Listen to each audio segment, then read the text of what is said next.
ఉదధిలోన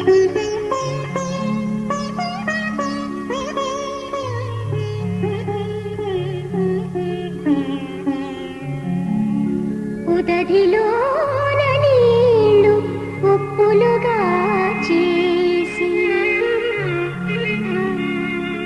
పసిడి కలుగువాని పిసిని చేసి ఉదధిలోన నీళ్లు ఉప్పులుగా చేసి పసిడి కలుగువాని పిసిని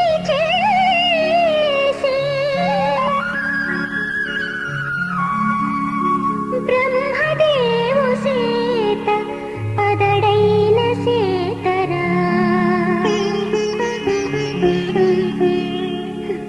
బ్రహ్మదేవు సేత పదడైన సేతరా విశ్వదాభిరామ వినురవేమా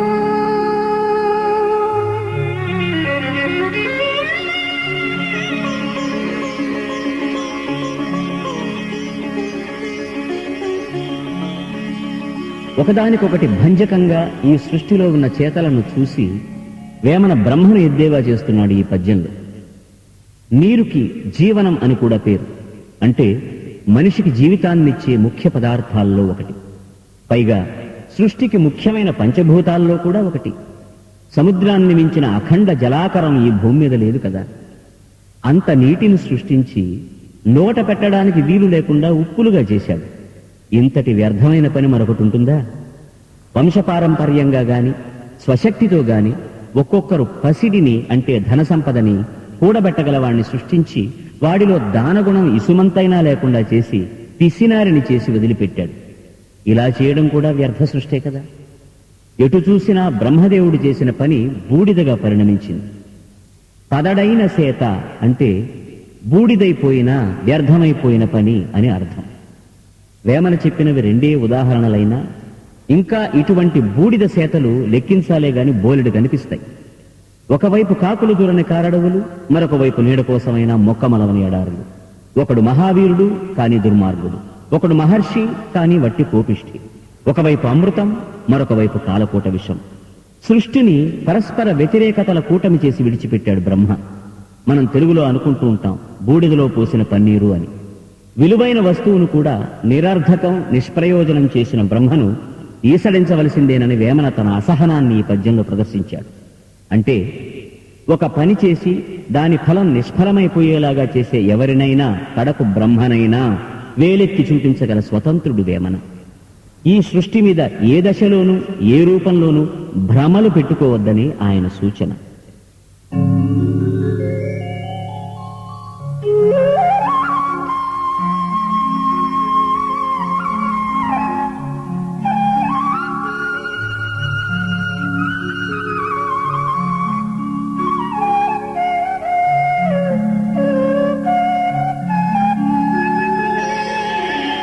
ఐకమత్యమొకటి ఆవశ్యకం వెప్పుడు, దాని బలిమి ఎంత అయిన కూడు.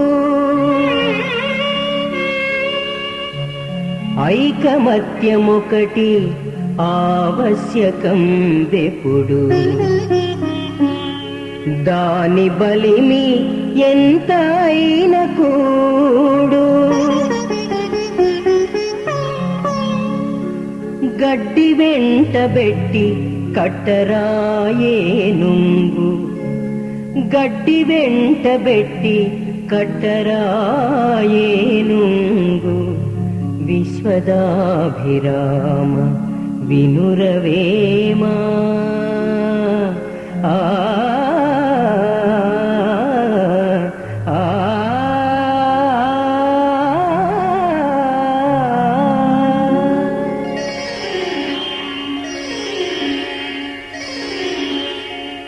కొన్ని పనులకు సంఘబలం కావాలి. అదే ఉంటే అసాధ్యాన్ని సాధ్యం చేయవచ్చునంటూ గడ్డి వెంటిని ఉదాహరణంగా చూపిస్తున్నాడు. గడ్డి వెంటి అనేది గడ్డి పరకలతో అల్లిన బలమైన మోకు. విడివిడిగా పడి ఉండే గడ్డి పరకలు శక్తి తక్కువతనానికి నిదర్శనాలు. తేలిగ్గా తీసి పారవేయదలిచిన దానిని గడ్డి పరకతో సమానంగా పోలుస్తుంటాం. గడ్డి పరకలన్నీ సమష్టి రూపంగా వెంటిగా మారితే జంతుజాలంలో బలవత్తరమైన ఏనుగులు సైతం కట్టిపడవేయడం సాధ్యం. పంచతంత్రంలోని పావురాలు వల కథ అందరికీ పరిచితమైనదే. విశేషించి మైత్రీ బలాన్ని, ఐకమత్య లాభాన్ని వివరించే కథ. మొదటి పాదంలో చెప్పిన వాక్యంలో ఆవశ్యకం విపుడు అనే మాట మరువరానిది. ఎప్పటికీ అవసరం అన్న వేమన్న ఉద్దేశం సమాజంలో ఎప్పటికీ సమిష్టి క్షేమం కోరాలని, అందుకు ఎప్పటికీ ఒకరికొకరు అండగా నిలవాలని, అదే జరిగితే ఎంతైనా సాధించవచ్చునని ఆయన చెప్పే హితం.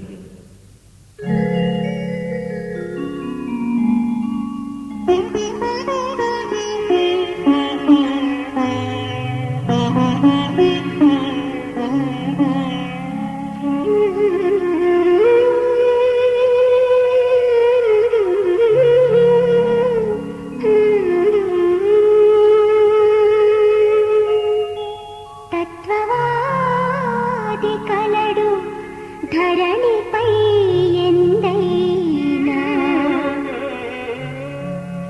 తత్వవేది లేడు ధరణిలోనా,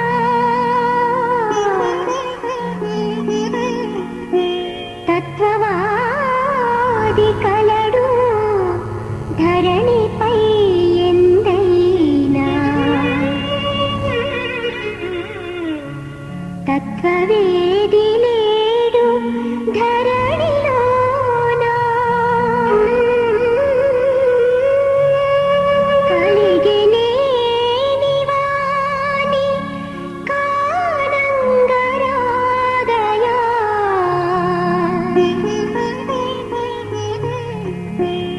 కలిగినేని వాని కానంగరాదయా, కలిగినేని వాని కానంగరాదయా, విశ్వదాభిరామ వినురవేమా. ఆ ఆ ఆ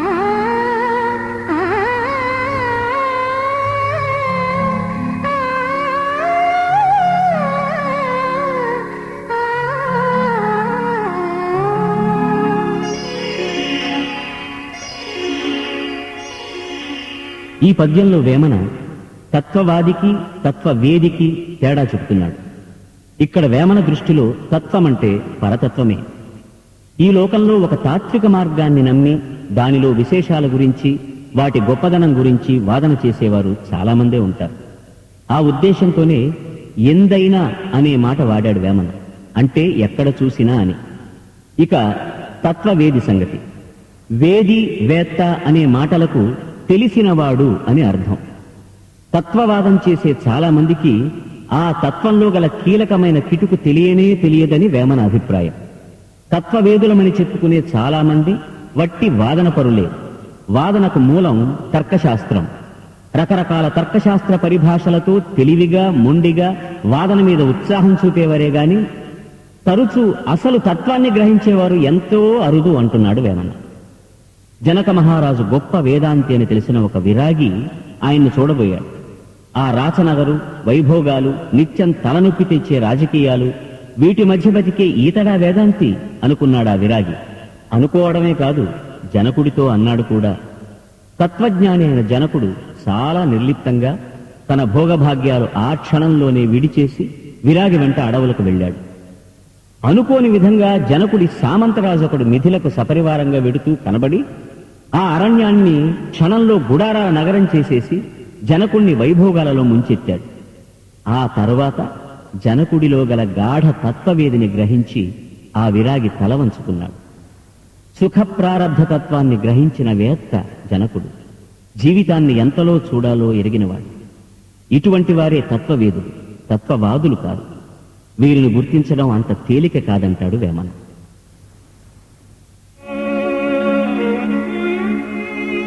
తన నీడ తనకు శత్రువు, తన నీడే తనకు సాక్షి, తన దేహములో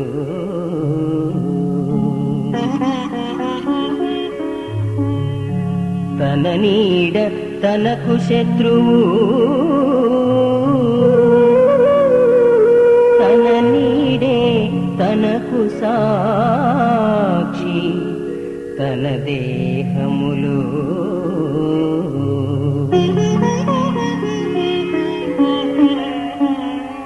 తన వారే తన శత్రులు. ఆ ఆ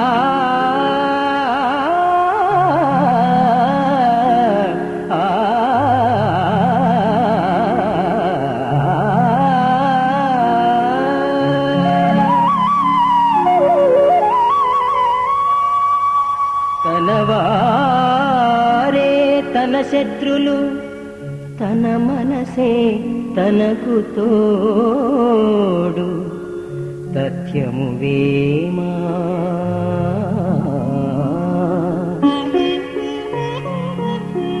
తథ్యము వేమా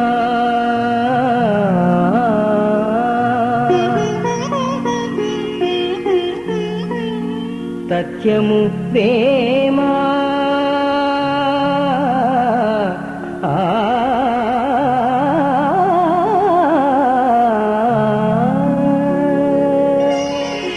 లోక వ్యవహారాలలో మసలే మనిషికి ఎవరిని నమ్మాలో ఎవరిని నమ్మకూడదో తెలుసుకోవడం దుర్ఘటం.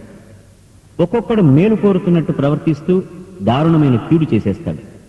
ఒక్కొక్కడు మనం తలపెట్టిన ప్రతి పనికి అడ్డు ప్రశ్నలు వేసి చికాకు కలిగిస్తున్నట్టు ప్రవర్తిస్తూ కడకు ఉపకారం చేసి ఊరుకుంటాడు. కనుక ఈ లోకంలో శత్రుమిత్రుల్ని పసికట్టి ముందుకు సాగడం కష్టమని సూచిస్తున్నాడు వేమన.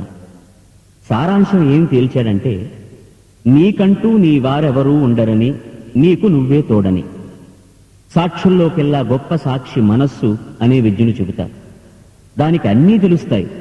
ప్రపంచాన్ని మనం దబాయించగలిగిన మనస్సును దబాయించలే. జానామి ధర్మం నచమే ప్రవృత్తి, జానామ్యధర్మం నచమే నివృత్తి, కేనాపి దేవేన హృది స్థితేన యథాని యుక్తోస్మి తథా కరోమి.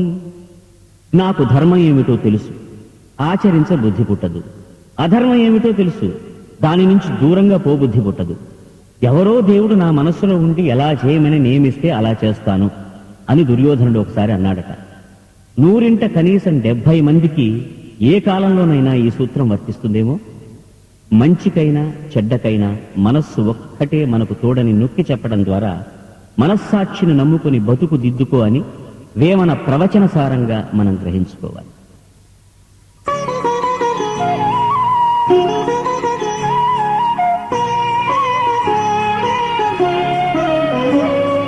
చిత్తశుద్ధి కలిగి చేసిన పుణ్యంబు కొంచెమైనా అది కొరత కాదు.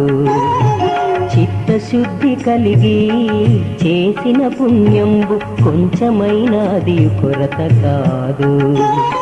విత్తనంబు మర్రి వృక్షానకెంతరా, విత్తనంబు మర్రి వృక్షానకెంతరా, విశ్వదాభిరామ వినురవేమా, విశ్వదాభిరామ వినురవేమా.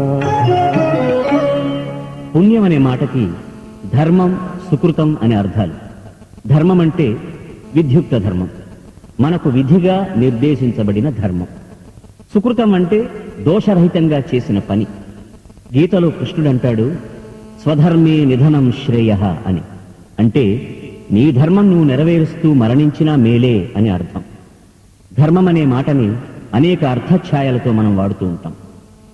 ఇక్కడ సందర్భాన్ని బట్టి వేమన ధర్మం అనే పదాన్ని సూచించే పుణ్య పదాన్ని సత్కార్యం అనే అర్థంలో వాడినట్టు గ్రహించాలి. సత్కార్యాలకు మితి లేదు. పరోపకార పరాయణత్వం, ఆత్మత్యాగం, పరిశుద్ధత, పరితత్వం పట్ల శ్రద్ధ కలగలిసి ఉంటాయి సత్కార్యాలు. అంత తెలిసిన వేమన పుణ్యలేశమైనా చాలు, అది మహావృక్షమంత పరిధిని తనలో ఇముడ్చుకుంటుందంటున్నాడు. ఇలా ప్రబోధించడం ద్వారా మనుషుల్లో కర్కశత్వం, స్వార్థం, అసహనం వంటి దుర్గుణాలు ఏమాత్రం కరిగిపోయినా చాలు, లోకం సుఖశాంతులతో మనగలుగుతుందని ఆశపడుతున్నాడు. ఎంత చిన్నదైనా పుణ్యకార్యం విలువైనదే. పుణ్యకార్యాలు చెయ్యి, వదలకు అని ప్రోత్సహిస్తున్నాడు.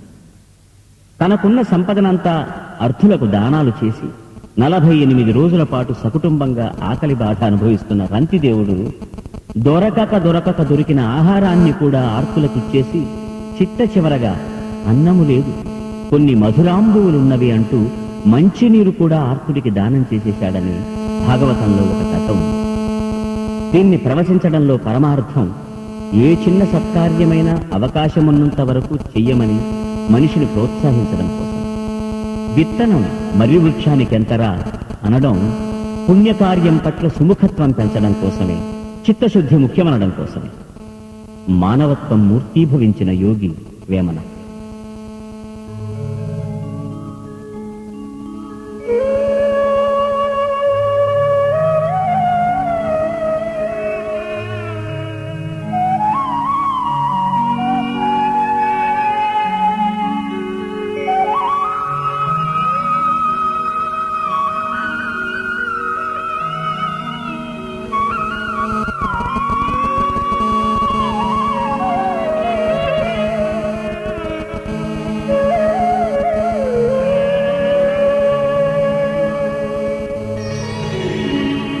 వ్రాత కంటే హెచ్చు వరమేదు దైవంబు, చేత కంటే హెచ్చు వ్రాత లేదు.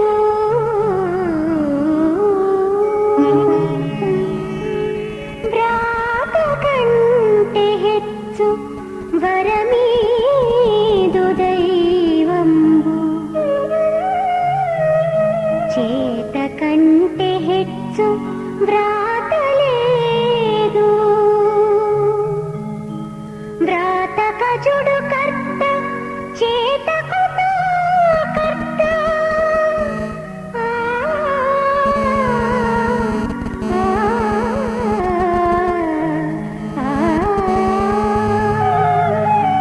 వ్రాత కజుడు కర్త, చేతకు కర్త. విశ్వదాభిరామ వినురవేమా, విశ్వదాభిరామ వినురవేమా.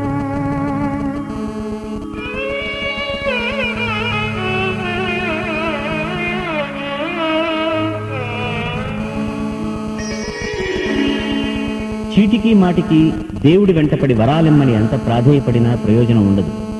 మనిషికి దక్కవలసినదేదో దేవుడు ఒక్కసారి నొసట రాసి ఊరుకుంటాడు. ఇక అంతే, మనిషి తాను నిర్దిష్ట కార్యాలు చేసుకుంటూ ముందుకు పోవడమే మిగులుతుంది. అంటే చేతను మించే రాత ఉండదు.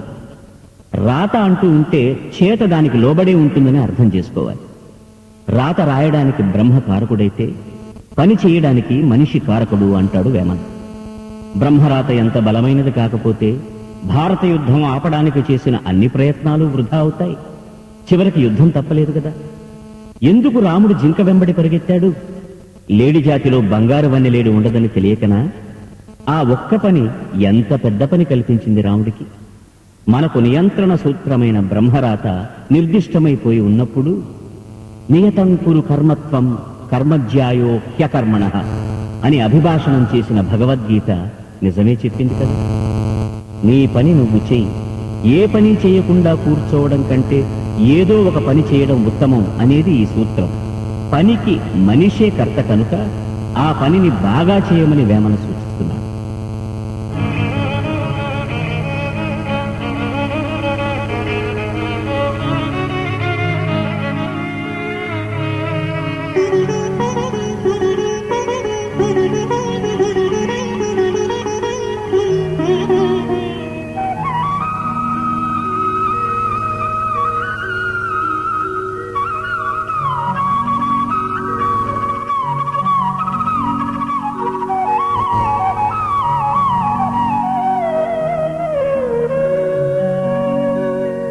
జనన మరణములకు సరి స్వతంత్రుడు కాడు, మొదలు కర్త కాడు, తుదను కాడు.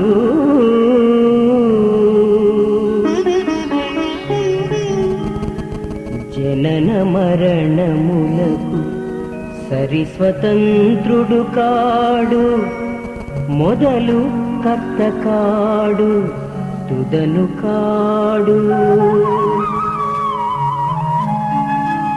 నడుమ కర్తననుట నగుబాటు కాదుకో నడుమ కర్తననుట నగుబాటు కాదుకో నడుమ కర్తననుట నగుబాటు కాదుకో విశ్వదాభిరామ వినురవేమా విశ్వదాభిరామ వినురవేమా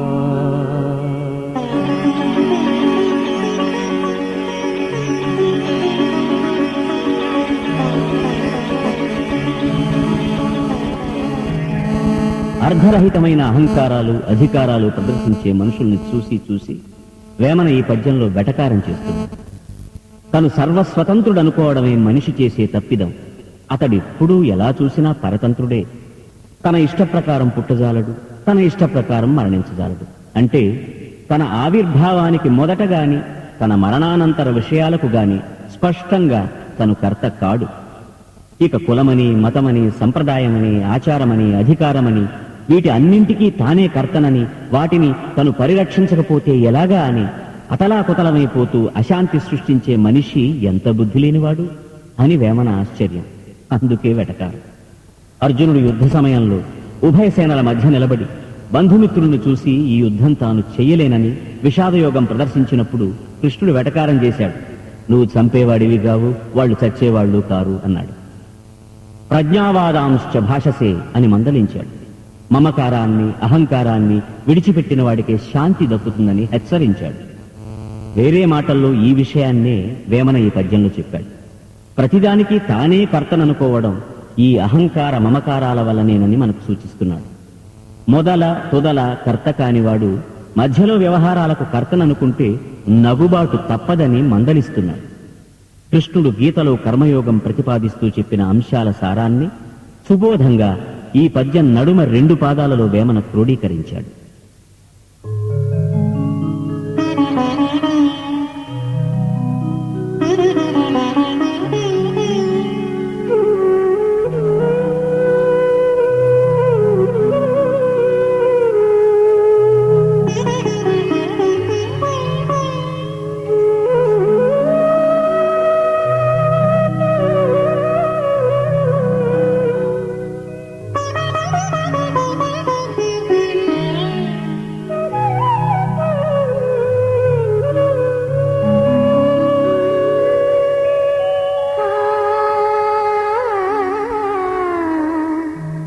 గువ్వ కొరకు మేను కోసిచ్చి శిబిరాజు, గువ్వ కొరకు మేను కోసిచ్చి శిబిరాజు, వార్తకెక్కి చాల వన్నెకెక్కి, గువ్వ కొరకు మేను కోసిచ్చి శిబిరాజు, వార్తకెక్కి చాల వన్నెకెక్కి,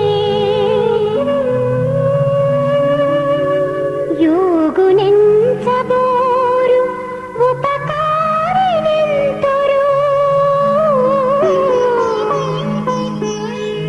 యోగునెంచబోరు ఉపకారినెంతురు,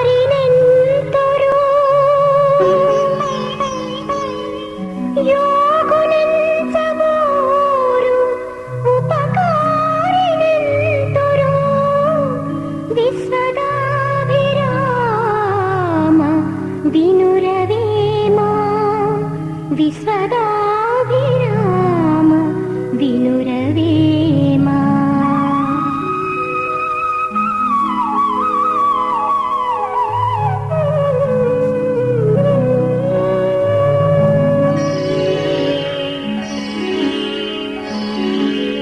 తన మోక్షం చూసుకునే యోగికి, పరక్షేమం పట్టించుకునే త్యాగికి ప్రజల దృష్టిలో తేడా ఎలా ఉంటుందో వేమన ఈ పద్యంలో చెబుతున్నాడు. త్యాగికి ప్రతీకగా శివ చక్రవర్తి ఉదంతం ఒకటి ప్రస్తావించాడు.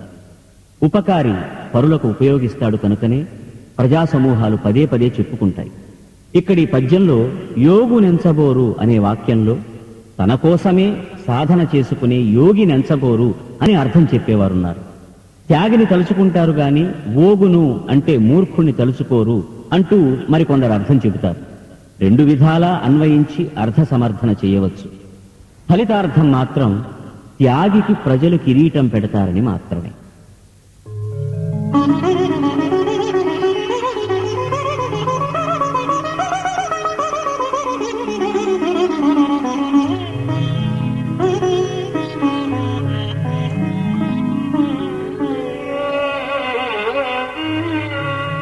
ఇనుము విరిగెనేని ఇరుమారు ముమ్మారు కాచి అతుకవచ్చు క్రమముగాను.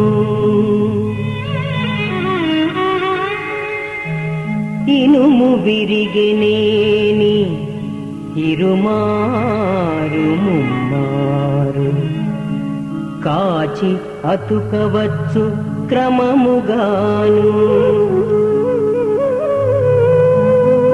మనసు విరిగెనేని మరి చేర్చరాదయా.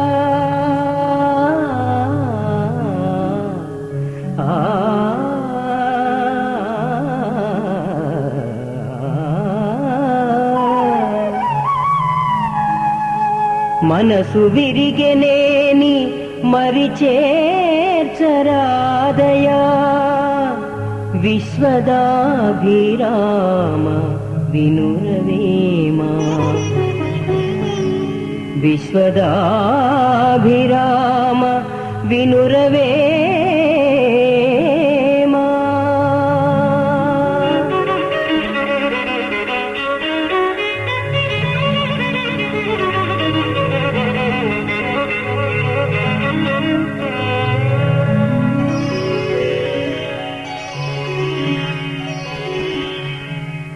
కఠినమైన ఇనుపలోహాన్ని ఒక భావంగా తప్ప వస్తువుగా కనపడిన మనస్సుకు పోలిక తేవడమే ఒక విచిత్రం. దానికి తోడు విరుగు అనే ఒక క్రియను పట్టుకు వచ్చి ముక్కలైపోవడం అనే అవాంఛనీయ చర్య గురించి ప్రస్తావించడం మరింత విచిత్రం. ఇనుము ముక్కగా విరిగితే 2 సార్లో 3 సార్లో కొలిమిలో పెట్టి కరిగించి అతుక్కునేలాగా చేయవచ్చు. కానీ మనస్సు కనుక విరిగిపోతే మరి అతికే సాధనం లేదని ఈ పద్యభావం. ఇనుము విరగడం, ముక్కలు కావడం అనే క్రియలు కంటికి కనిపిస్తాయి. అతికించే ప్రక్రియ కూడా చూడవచ్చు. మనస్సు విరగడమేమిటి? అయితే ఇక్కడ విరుగు అనే క్రియకి పాకం చెడడం, సౌఖ్యం చెడడం అనే భావం. సంస్కృతంలో భగ్నం అనే మాట ఈ భావానికి మరింత దగ్గర. కఠినమైనది విరిగిపోయినా అతకవచ్చేమో గాని సున్నితమైనది భగ్నమైతే అతుకు పడదని మనస్సు పరంగా అన్వయించి చెప్పవచ్చు. అభిప్రాయాల విషయంలో, ఆత్మీయతల విషయంలో చెడనే కూడదు గాని చెడ్డాక సమాధాన పడడమనేది జరుగదుగాక జరుగదని వేమన అభిప్రాయం. ఇది ప్రత్యక్షర సత్యమని అనుభవపూర్వకంగా తెలుసు. ఒకే ఒక్క ప్రసిద్ధ ఉదాహరణ చూద్దాం. సీతారాముల ప్రేమను శాస్త్ర పరిభాషలో నీలి రాగం అంటారు. అంటే బాహాటంగా ప్రకటించి 10 మందికి చూపలేకపోయినా గూఢంగా, గాఢంగా ఒకరి పట్ల ఒకరి ప్రేమ అనిర్వచనీయమైనది. అయితే ఒక జనాపవాదం కారణంగా రాముడు సీతను అడవిలో విడిచాక కూడా ఇద్దరి ప్రేమ అలాగే గాఢంగా ఉంది. కుశలవుల కారణంగా మళ్లీ ఇద్దరూ కలుసుకునే గొప్ప అవకాశం వచ్చినప్పుడు రాముడు సీతను తన యజ్ఞశాలకు రావించి అందరి ముందు మళ్లీ సచ్ఛేల ప్రమాణం చేయాలని కోరిన సందర్భంలో సీత మనస్సు విరిగిపోయింది. ఆమె రామ సన్నిధికి రాకుండా మాతృ సన్నిధికి, భూగర్భంలోకి వెళ్ళిపోయింది. అక్షరాల మనస్సు విరగడమనే భావానికి ఇంతకు మించిన ఉదాహరణ ఉండదేమో. అందుకే ఇనుము విరగడం, అతకడం, మనస్సు విరగడం, అతుక్కోకపోవడం స్పష్టమైన ఉదాహరణగా పేర్కొని జీవన సత్యం వెల్లడించాడు వేమన.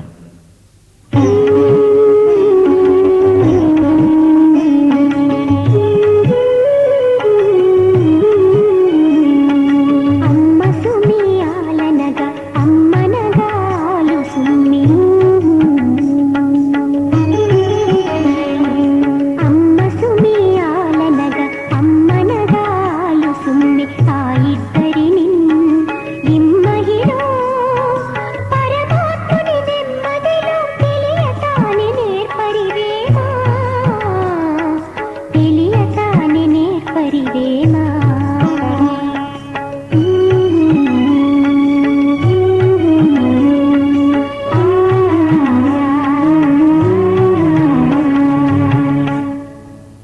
లోకంలో స్త్రీకి రెండు ప్రధానమైన భూమికలున్నాయని అందరికీ తెలిసినదే. ఒకటి భార్య భూమిక, రెండవది తల్లి భూమిక. తల్లే భార్య, భార్యే తల్లి. ప్రసిద్ధ శ్లోకంలో భోజ్యేషు మాత శయనేషు రంభ అనే భార్య మాతృతత్వాల ఆంతర్యం తెలుసుకోగలగడం మనస్సులో పరమాత్ముణ్ణి తెలుసుకోవడంతో సమానంగా తేల్చి చెప్పాడు వేమన. ఒకరికి ఆలు కావడంలోనే స్త్రీ తల్లి కావడం కూడా ఉంది. ఒక పురుషుని వల్ల బిడ్డను కని తల్లి కావడమే కాదు, అంతకాలం అతని తల్లి అతని పట్ల పోషించిన భూమికను భార్య అందుకుంటుంది. ఇది ఆత్మకి పరమాత్మకి గల ఉపాధి భేదం వంటిది. ప్రకృతి పురుషుల్లో ప్రకృతే సర్వవ్యాపి. ప్రకృతి దృష్టిలో పురుషుడు వట్టి బిడ్డ, ఒక పరికరం. స్త్రీ సంయోగ దశలో ఆలైతే అనుగ్రహ దశలో అమ్మ. విశ్వతోముఖమైన ఆమె పరివ్యాప్తే పరమాత్మ. ఆదిశంకరులు సౌందర్య లహరి స్థుతిలో తొలి శ్లోకంలో స్పష్టం చేసినదదే.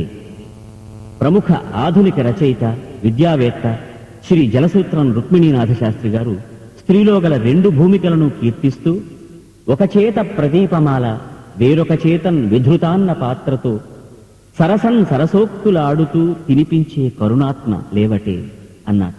ఆంగిక స్థితి నుంచి తల తిప్పి స్త్రీని చూడగలిగితే ఆధ్యాత్మిక స్థితిలో ఆమె పరమాత్మ. ఇది గ్రహించడానికే నేర్పు కావాలన్నాడు వేమన.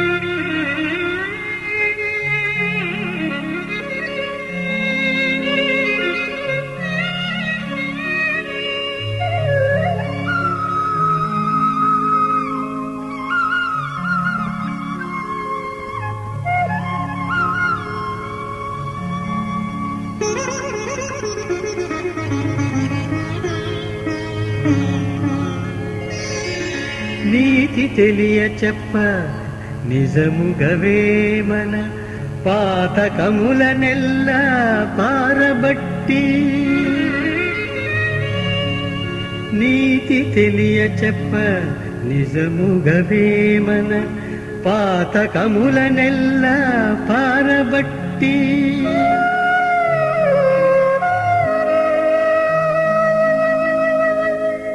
లోతు తత్వమరసి లోకులకును చెప్పే, లోతు తత్వమరసి లోకులకును చెప్పే విశ్వదాభిరామ వినురవేమ. ఆ ఆ ఆ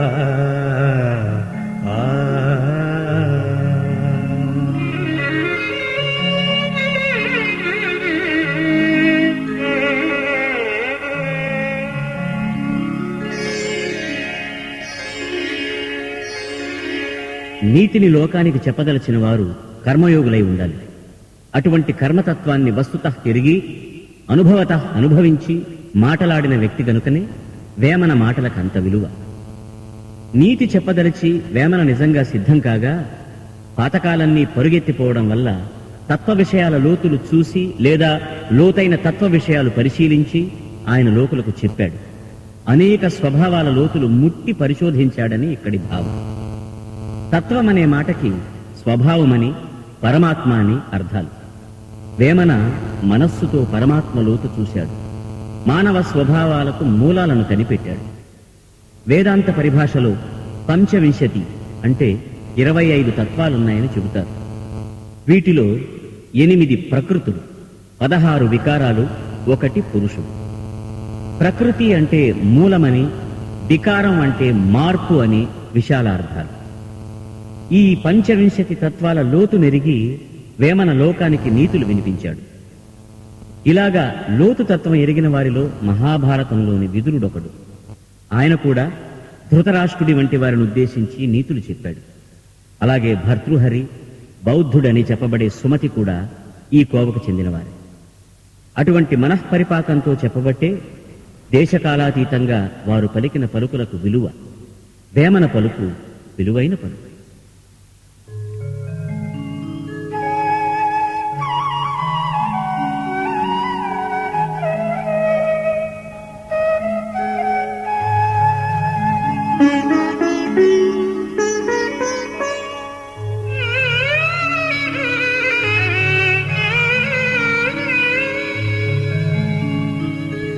ఆత్మశుద్ధి లేని ఆచారమదియేలా,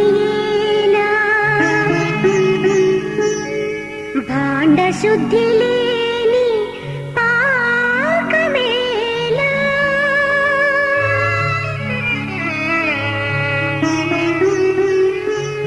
ఆత్మశుద్ధి లేని ఆచారమదియేలా, భాండ శుద్ధి లేని పాకమేలా, చిత్తశుద్ధి లేని శివ పూజలేలరా,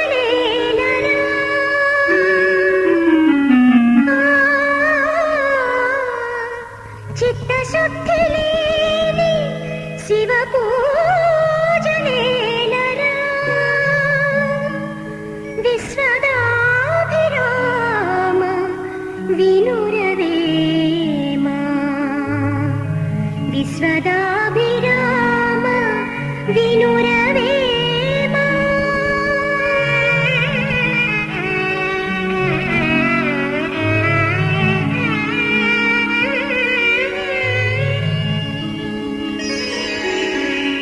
ఈ పద్యంలో వేమన మనిషికి నిత్య జీవితంలో అత్యవసరమని తాను భావించిన 3 శుద్ధుల ప్రస్తావన చేశాడు. ఒకటి ఆత్మశుద్ధి, అంటే వాక్కుకి చేతకి ఏకీభావం. తాను పాటించవలసిన శుద్ధిని, దాని అర్థం ఉద్దేశం గ్రహించకుండా పాటించే ఆచారం అర్థరహితం, దానివల్ల ప్రయోజనం శూన్యం. రెండవది భాండ శుద్ధి, అంటే ఏ వంటకం చేయాలన్నా అందుకు ఉపయోగించే పాత్ర పరిశుభ్రంగా లేకపోతే పాకం అంటే వంటకం ఎంతో కొంత వికటించక తప్పదు, విషంగా పరిణమించినా ఆశ్చర్యం లేదు. మూడవది చిత్తశుద్ధి, అంటే మనస్సు ఏకాగ్రత తప్పి పలు ఆలోచనలతో కలుషితం కాకుండా ఉండడం. ఈ పద్యంలో ప్రధాన వస్తువు ఆచార ప్రవర్తనలకు సంబంధించినది. మనసు ఏకాగ్రంగా నిలపలేని పూజలాగా, పరిశుభ్రత లేని పాత్రలో పాకంలాగా, ఆత్మశుద్ధి లేని ఆచారం ప్రయోజనరహితమైపోతుంది సుమా, జాగ్రత్త అని హెచ్చరించడం ఇక్కడ వేమన ఉద్దేశం. శుద్ధమైన ఆచారం, శుద్ధమైన పాకం, శుద్ధమైన పూజ మనిషి జీవితాన్ని ఉన్నతపరుస్తాయని ఈ పద్యం చెప్పే సారాంశం.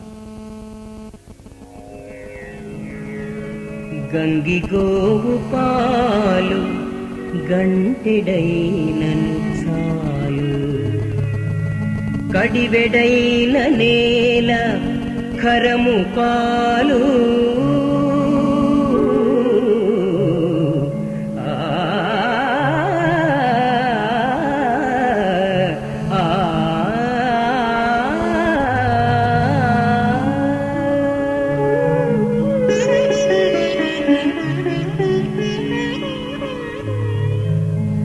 గంగిగోవు పాలు గంటెడైనను చాలు, కడివెడైన నేల ఖరము పాలు,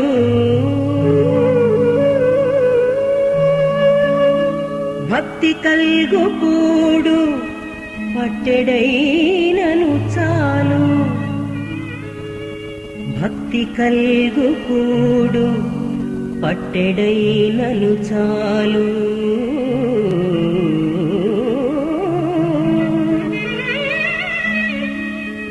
భక్తి కల్గు కూడు పట్టెడైనను చాలు, విశ్వదాభిరామ వినురవేమా.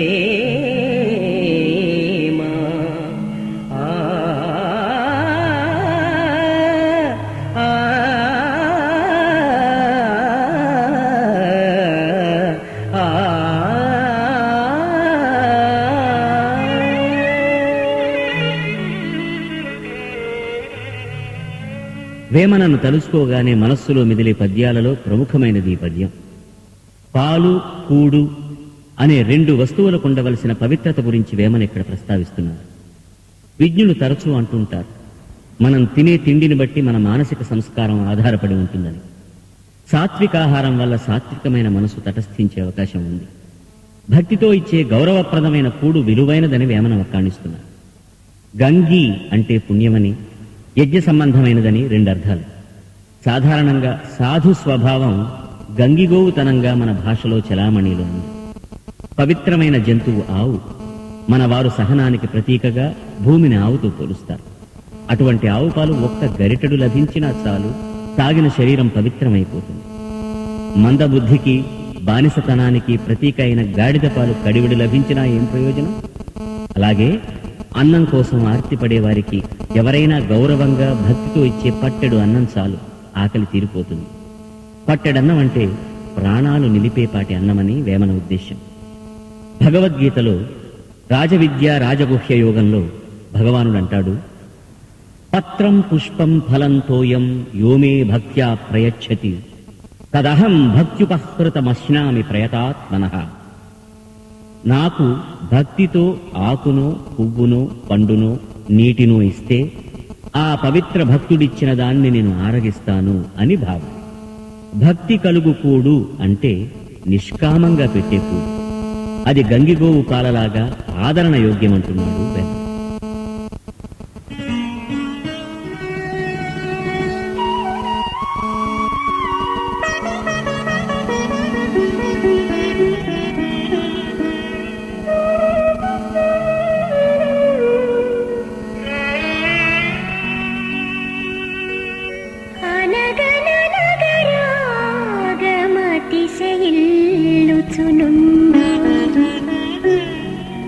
తినగ తినగవేము తీపి నుండు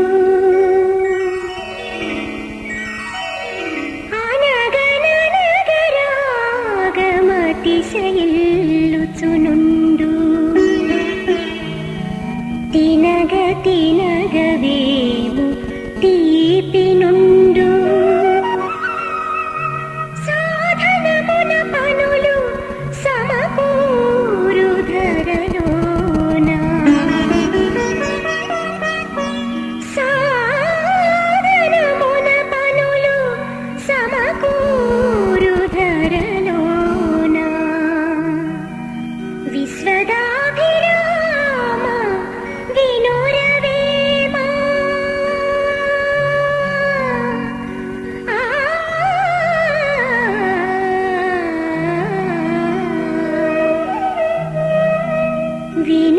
వినురవేమా